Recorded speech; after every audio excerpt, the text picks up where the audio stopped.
روجه کې خصوصي د الله یو څو انعامات دي. نبی اسلام فرمایي د ټولو نه مخکې برکت الله. تاسو پته د غریب نه غریب سړی وي د هغه په دسترخوان به دوه درې قسمه سي دا سالنې او تلکاریانې وي. دویمو الله جل شانه په روجه کې خصوصي توجه فرمایي خپل بندګانو ته.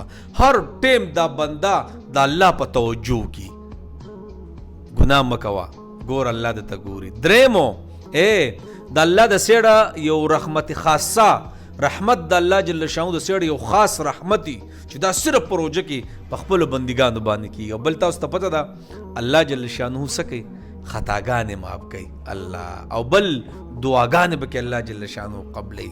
نو کم سے کم په روجه کې د عباداتو د دعاګانو د استغفار نه دی د ډېر کثرت کوي. او بیا خاص کر په دې دوه ټیمونو کې کله چې پښمنی را پاسي دغه ټیم کې دعا او کله چې روجه ماته کیږي دغه ټیم کې دعا اهتمام کوي ډېر.